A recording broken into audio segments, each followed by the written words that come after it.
Let's talk about that blood pressure monitor sitting on your coffee table. There's a pretty good chance you might be using it wrong. And what if the numbers you rely on to make important health decisions are just off? It turns out simple. Everyday mistakes are incredibly common.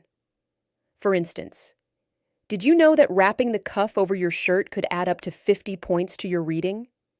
Even something as simple as crossing your legs can throw your numbers off. Let's get this sorted out right now.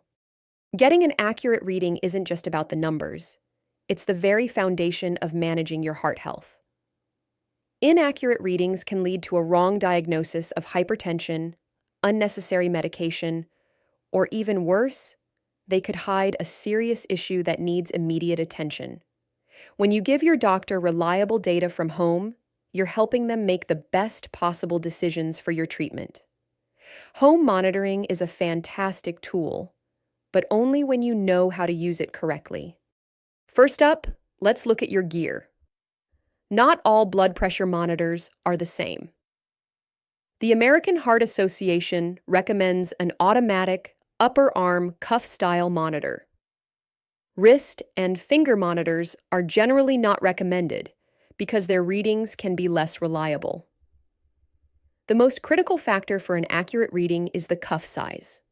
A cuff that's too small can give you a reading that's artificially high, while one that's too big can give you a falsely low number.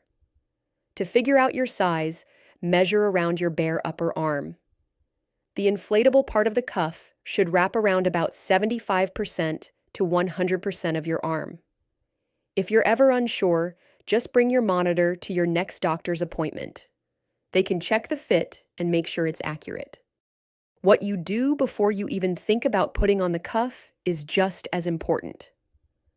For at least 30 minutes beforehand, try to avoid smoking, drinking anything with caffeine, or exercising.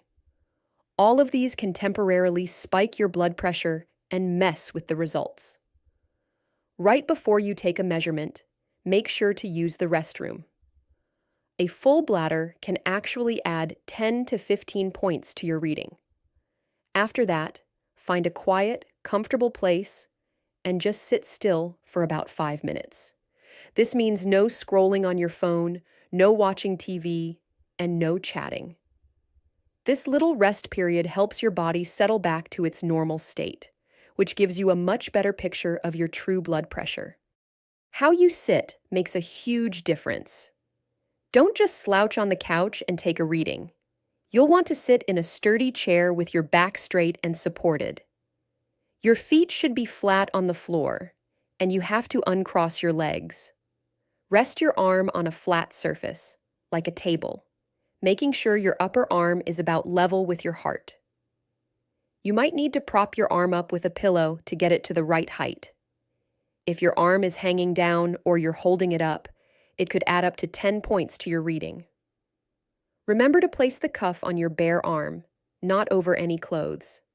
Position it so the bottom edge is about an inch above the bend in your elbow. Okay, once you're prepped and in position, you're ready to go.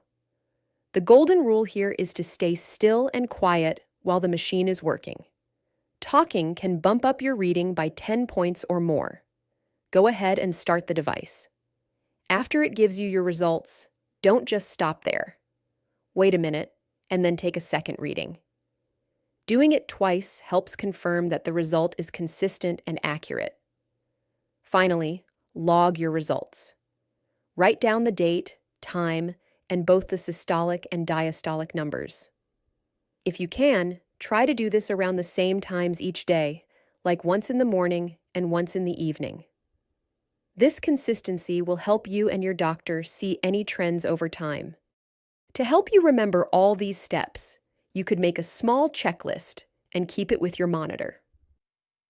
Try to make this your routine every single time you check your pressure.